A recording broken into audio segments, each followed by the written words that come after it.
Hello class, इससे पहले video में जो हमारी एमसीक्यू की सीरीज चली थी उस सीरीज में हमने पार्ट 24 तक कंप्लीट कर लिया था।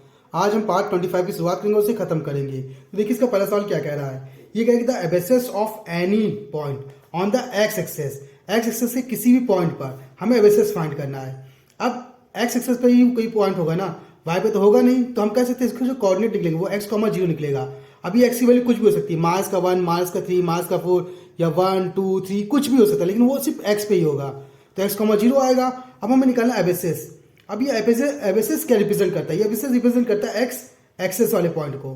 ठीक, तो x एक्सेस वाले पॉइंट को रिप्रेजेंट करेगा, तो यहाँ पे हमारा x की वैल्यू क्या है? x ही है। तो इससे हमारा आंसर क्या आएगा? x आएगा। और ऑप्शन कौन सा? ऑप्शन सी करेक्ट हो जाएगा। अब बात है क्वेश्चन नंबर सेकंड की। क्वेश्चन नंबर सेकंड क्या कह रहा है? ये कह रहा है कि सर्कल बना हुआ है, सर्कल के दो अदर साइड, एक कॉर्नर दिया x, y, दूसरा दिया 2, 3 और ये डायमीटर है और इसका सेंटर पॉइंट क्या है? -2, 5 है।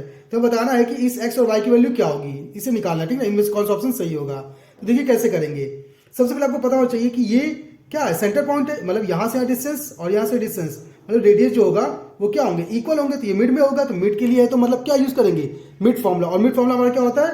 x, y equal to x1 plus x2 upon 2, y1 plus y2 upon 2, ये फॉर्मूला होता है। अब देखिए x की वैल्यू क्या दी है? -2, y की वैल्यू कितनी दी है? 5 इक्वल टू x1 की वैल्यू क्या दी है? x प्लस x2 की वैल्यू क्या दी है? देखिए 2 अपॉन 2, y1 की वैल्यू कितनी दी है? y प्लस y2 की वैल्यू कितनी दी है? 3 अपॉन 2, ये दिया हुआ है। अब x वाले को x के साथ कंपेयर करेंगे तो हमारा क्या आएगा? x plus 2 upon 2 equal to minus का 2 इधर जाएगा तो क्या आएगा? 2 2 4 माइनस का 4 आ जाएगा। ठीक, यहाँ आएगा x प्लस 2 प्लस हो जाएगा माइनस का, तो इक्वल टू क्या आएगा? माइनस का 6, ये आ गया। अब हम y वाले को y के साथ कंपेयर करेंगे तो हमारा क्या आएगा? y plus 3 upon 2 equal to कितना? 5 टू द कितना आएगा? 5 2 10, y प्लस 3 प्लस हो जाएगा माइनस, तो y इक्वल टू क्या आएगा? 7। तुम्हारे कोऑर्डिनेट क्या निकलेंगे? -6 और 7, -6, 7 ये मिलेगा। तो इससे देखा जाए तो हमारा ऑप्शन कौन सा है? ऑप्शन डी मिल रहा है। तो ऑप्शन डी हमारा क्या हो जाएगा? करेक्ट हो जाएगा। अब बात करें क्वेश्चन नंबर थर्ड की। क्वेश्चन नंबर थर्ड क्या कह रहा है? ये कह रहा है कि एक सर्कल बना हुआ है, दो टेंजेंट है जो बाहर कहीं मीट कर रहे हैं और एंगल कितना बना रहे हैं? 40 बना रहे हैं और हमें निकालना है OAB। इसकी वैल्यू निकालनी, इसकी वैल्यू क्या होगी? ठीक, अच्छा, इसे फाइंड करने के लिए हमें इसकी जरूरत पड़ेगी। अब इसे कैसे फाइंड करेंगे तो आप ध्यान से देखिएगा। ठीक ना, यहाँ पे सर्कल के सेंटर से अगर कोई लाइन जाती है और टेंजेंट को टच करती है, कितना एंगल बनाएगी? 90, तो पूरा 90 बनेगा। सेम इधर भी कितना बनेगा? 90। अब आपको देखने को मिला कि एक साइड, दो साइड, तीन साइड, चार साइड, मतलब क्वाड्रिलेटरल। और हमें पता है कि क्वाड्रिलेटरल में चारों एंगल का सम कितना होता है? 360 होता है। तो हम क्या कर सकते हैं? इसको चारों को जोड़ के 360 के इक्वल कर सकते हैं, तो जिससे हमारी ये वैल्यू आ जाएगी। तो हम इसे ले लेते हैं x, ले लिया। अब देखिए क्या आएगा? 40 plus 90 plus 90 plus x equal to कितना? 360, ये आया। अब एक 990 180 प्लस कर दोगे तो मास का, तो मास का कितना आएगा? 180 बचेगा। अब 40 प्लस कर दोगे तो मास का x, अब इसका मास कितना आएगा? 140। तो हम कर सकते हैं x की वैल्यू मान क्या आएगी? 140 डिग्री आ जाएगी। तो इसकी वैल्यू कितनी आ गई? 140। अभी हमको मिल गया। अब ध्यान देखिए, ये आपको एक ट्रायंगल देखने को मिल रहा है। इस ट्रायंगल में ये साइड और ये साइड क्या इक्वल, क्योंकि ये भी रेडियस और ये भी रेडियस है। और हमें पता है किसी ट्रायंगल में अगर दो साइड इक्वल होते हैं तो उनके अपोजिट एंगल भी क्या होते हैं? इक्वल। इसका मतलब ये एंगल और ये एंगल क्या होंगे? हमारे इक्वल होंगे। इससे अगर हम y लेते हैं तो ये भी हमारे क्या हो जाएगा? y। अब हम ये एंगल पता चल गया है, इतना क्लियर। तो ट्रायंगल में तीनों एंगल का सम कितना होगा? 180 होगा। तो हम लिख सकते हैं y plus 140 equal to 180। 140 plus मास का तो कितना आएगा? 40, y क्या आएगा? 2 मल्टीप्लाई हो जाएगा डिवाइड में, तो 2 से काटे कितना आएगा? 20 आ जाएगा। तो y मान कितना आएगा? 20 डिग्री। इसका मतलब ये एंगल जो होगा वो कितना होगा? 20 डिग्री होगा। इस तरह से हमारा ऑप्शन कौन सा? ऑप्शन बी करेक्ट हो जाएगा। अब बात करें question number fourth. Question number fourth क्या कह रहा है? ये कह रहा है the coordinate of the fourth vertex. हमें कोऑर्डिनेट निकालना है फोर्थ वर्टेक्स के। रेक्टेंगल बना हुआ है, फॉर्म है किस पॉइंट से? इस पॉइंट से, इस पॉइंट से और इस पॉइंट की वजह से बना हुआ है। तो चौथे के कोऑर्डिनेट निकालने हैं। ठीक, सिंपल है, ज्यादा तीन घाम नहीं लगाएंगे इसमें। ठीक ना, देखिए कैसे करेंगे। सबसे पहले इसके लिए आप क्या करेंगे? एक कार्टेशियन प्लेन पे x और y को ड्रॉ कर लेंगे। तो ड्रॉ कर लेते हैं x डैश y डैश। यहाँ के कोऑर्डिनेट हमें पता 0,0 होते हैं। अब देखिए पहला कोऑर्डिनेट क्या है? 0,0, तो यहाँ रहेगा। दूसरा 2,0 ना, x में चला है, y में नहीं चला है ना, तो x में पॉजिटिव में, तो इधर साइड चलेगा। 2 पे तो 1 और यहाँ 2 ले तो 2, यहाँ क्या मिल जाएगा हमको? 2,0, ये पॉइंट मिल गया।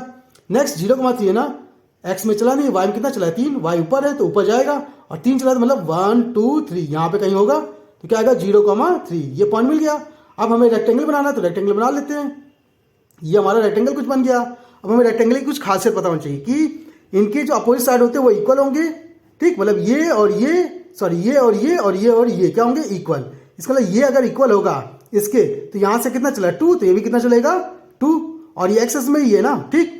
अब देखिए ये कितना है 3, तो ये भी कितना चलेगा 3, तो ये हमारा y हो गया, x में 2 और y में 3, तो यहाँ के कोऑर्डिनेट क्या आएंगे 2,3, तो हमारा आंसर क्या आएगा 2,3 आएगा, और इस तरह से प्रॉब्लम हमारी सॉल्व हो जाएगी। देखिए इसमें हमें कुछ ज़्यादा मेहनत भी नहीं करनी पड़ी और हमारी ये सिंपली सॉल्व हो गया। अब बात करें क्वेश्चन नंबर 5 की। क्वेश्चन नंबर 5 क्या कह रहा है, ये कह रहा है कि 1 card is drawn at random from well सफल डेक ऑफ 52 कार्ड। अब हमें 1 कार्ड निकालना है रैंडमली, ठीक ना, 52 कार्ड में से। प्रोबेबिलिटी पूछ रहा है getting a black face card. अब फेस कार्ड क्या होते हैं, तो इसके लिए पता होना चाहिए फेस कार्ड हमारे क्या होते हैं, ठीक। तो फेस कार्ड हमारे 3 होते हैं, कौन कौन से, किंग के, क्वीन के और जैक के।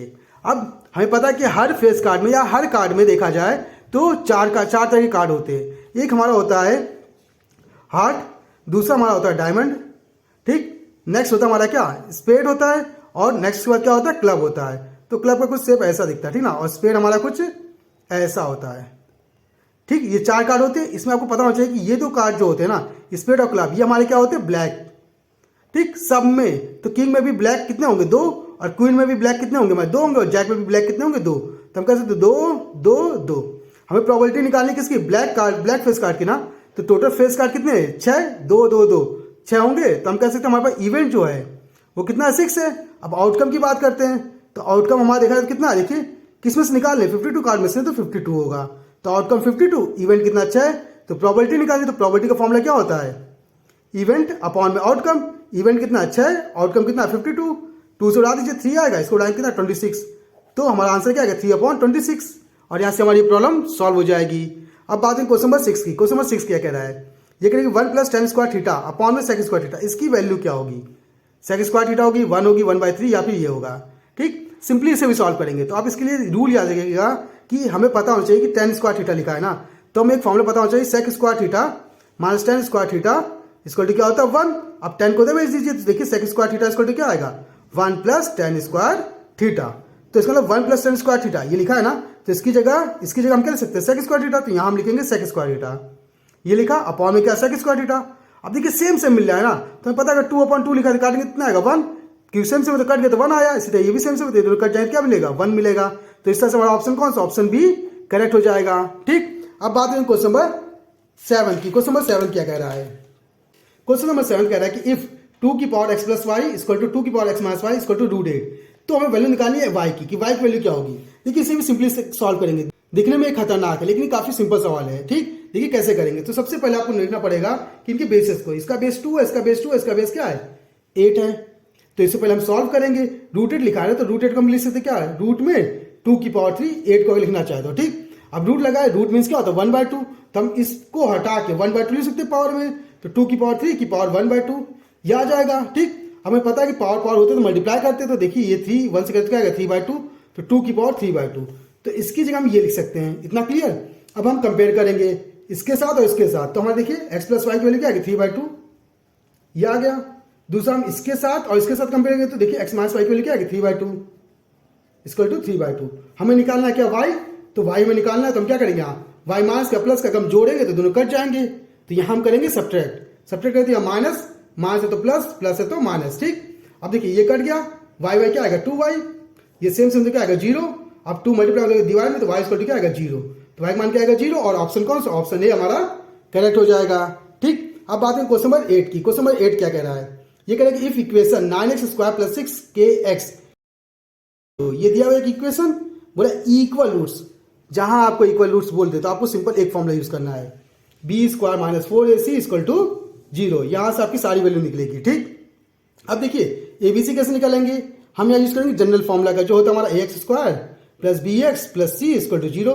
कंपेयर करेंगे तो देखिए a की वैल्यू क्या आएगी 9, ठीक। b की वैल्यू हमारी देखिए क्या आएगी 6k, और c की वैल्यू हमारी कितनी आएगी देखिए 4।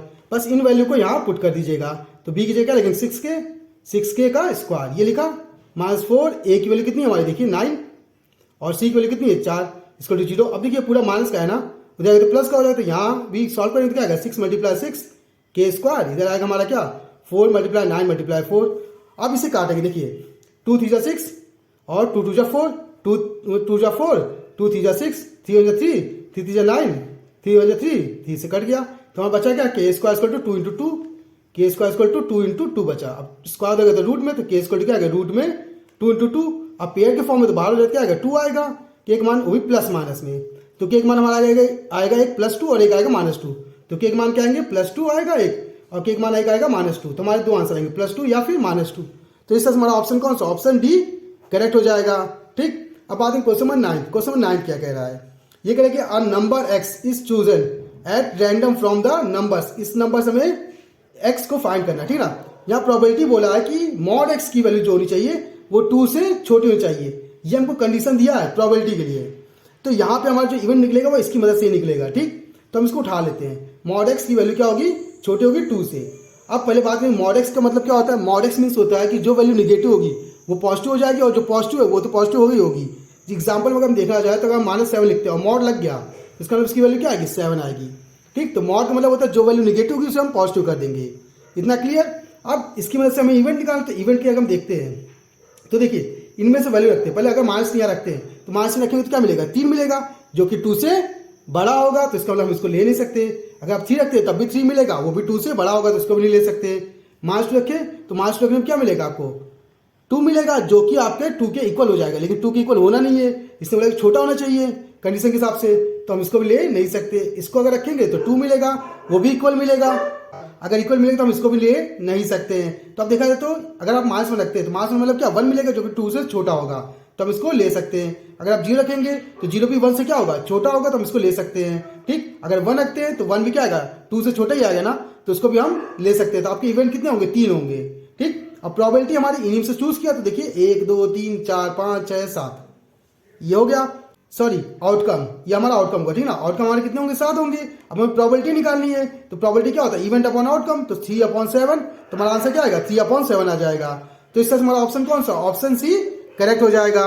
अब बात करें क्वेश्चन नंबर 10, जो कि हमारा लास्ट क्वेश्चन है। ठीक ना, ये क्वेश्चन नंबर 10 क्या कह रहा है, ये कह रहा है कि इन व्हाट रेशियो, मतलब किस रेशियो में एक्स एक्सेस जो होगा वो डिवाइड करेगा इस लाइन को। ठीक, तो इस लाइन को बना लेते हैं। तो ये हमारा लाइन है, देखिए पहला क्या दिया कोऑर्डिनेट, ए दिया है 2, -3, और बी हमको क्या दिया, देखिए 5, 6।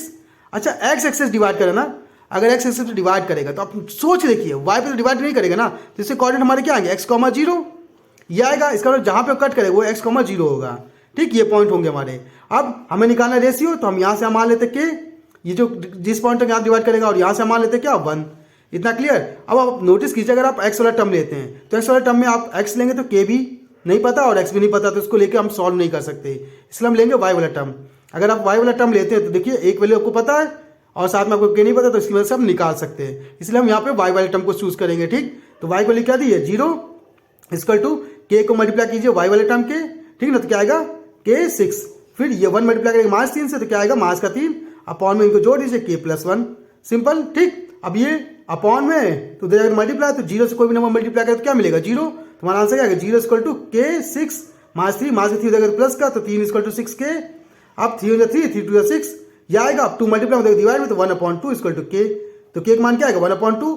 इसका हम कह सकते हैं 1:2 आ जाएगा। तो इससे हमारा ऑप्शन कौन सा, ऑप्शन ए करेक्ट हो जाएगा और हमारी प्रॉब्लम सॉल्व हो जाएगी। तो ऐसे ही इंटरेस्टिंग सवालों के लिए आप हमारे चैनल को सब्सक्राइब कर सकते हैं। अगर आपके पास मैथ से रिलेटेड कोई प्रॉब्लम है तो आप हमारे कमेंट बॉक्स में कमेंट करके हमें बता दीजिएगा, उसका सोल्यूशन हम आपको बता देंगे।